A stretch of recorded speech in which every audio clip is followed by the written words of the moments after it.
एक बार एक छोटी सी बच्ची हाथ में मिट्टी की गुल्लक लेकर के भागती हुई एक दवाइयों की दुकान पर गई। वो काफी देर तक वहां पर खड़ी रही, लेकिन दुकानदार का ध्यान उसकी तरफ नहीं गया क्योंकि और भी बहुत सारे लोग खड़े हुए थे। उसने दुकानदार को कई बार बुलाया, लेकिन वहां पर भीड़ इतनी थी कि दुकानदार का ध्यान उसकी तरफ गया ही नहीं। और फिर उस बच्ची को थोड़ा सा गुस्सा आया तो उसने अपनी मिट्टी की गुल्लक लेकर के वहीं काउंटर पर जोर से रख दी, जिसके बाद में जो दुकानदार था और जितने भी लोग खड़े थे वो सब उस बच्ची की तरफ देखने लग गए। और फिर उस दुकानदार ने उस बच्ची से पूछा, बेटे आपको क्या चाहिए?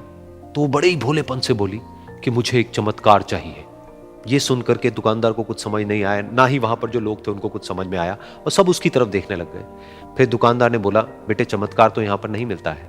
तो बच्ची को लगा कि वो उससे झूठ बोल रहा है, तो बच्ची ने कहा कि मेरी गुल्लक में बहुत पैसे हैं, आप बताओ आपको कितने पैसे चाहिए, लेकिन मैं आज यहां से चमत्कार लेकर के ही जाऊंगी। तो वहीं काउंटर पे एक और आदमी खड़ा था, उसने उस बच्ची से पूछा कि बेटे क्यों चाहिए तुमको चमत्कार? तब उस बच्ची ने अपनी कहानी बताई कि अभी कुछ दिन पहले मेरे भाई के सर में बहुत तेज दर्द हुआ, तो मेरे पापा मम्मी उसको हॉस्पिटल ले गए। उसके बाद कई दिन तक मेरा भाई घर नहीं आया। तो मैंने कई बार अपने पापा से पूछा, लेकिन उन्होंने मुझे कुछ नहीं बताया। उन्होंने बार बार यही कहा कि वो आ जाएगा, वो कल आ जाएगा, वो कल आ जाएगा, लेकिन वो आ ही नहीं रहा था। तो मैंने देखा कि मम्मी रो रही है, और पापा मम्मी को कह रहे थे कि उसकी दवाइयों के लिए और उसके इलाज के लिए जितने पैसे चाहिए उतने मेरे पास में नहीं है, अब उसको कोई चमत्कार ही बचा सकता है। तब मुझे लगा कि अगर मेरे पापा के पास में इतने पैसे नहीं भी हैं तो क्या हुआ, मेरे पास में तो है। तो मैंने जितने भी पैसे जोड़ रखे हैं वो सारे लेकर के मैं इस दवाई की दुकान पर आई। फिर उस आदमी ने उस बच्ची से पूछा, कितने पैसे हैं तुम्हारे पास में? ये सुनते ही उस बच्ची ने अपनी गुल्लक उठाई, जमीन पर फेंकी और तोड़ दी, और पैसे गिनने लग गई। बाकी सब लोग खड़े होकर के उसको देख रहे थे।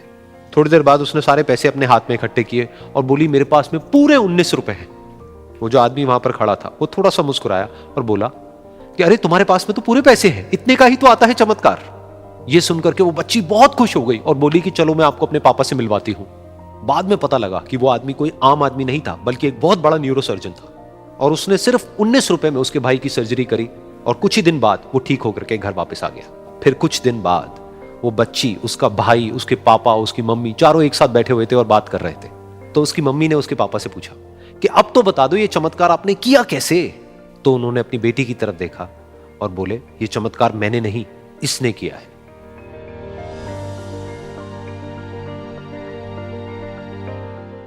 तो यहां पर एक बहुत बड़ी बात है जो हम उस छोटी सी बच्ची से सीख सकते हैं कि जिंदगी में कभी कभी ऐसा होता है कि हमको कोई रास्ता नजर नहीं आ रहा होता है और हम लोग हिम्मत हार जाते हैं। तब हमारे अंदर एक बच्चा होता है जो कोशिश करने से कभी भी पीछे नहीं हटता है। वो हार मानने को तैयार नहीं होता है क्योंकि उसको ना शब्द समझ नहीं आता है। वो बच्चा जिसके लिए कुछ भी नामुमकिन नहीं है, क्योंकि वो हर हाल में कोशिश करता ही रहता है।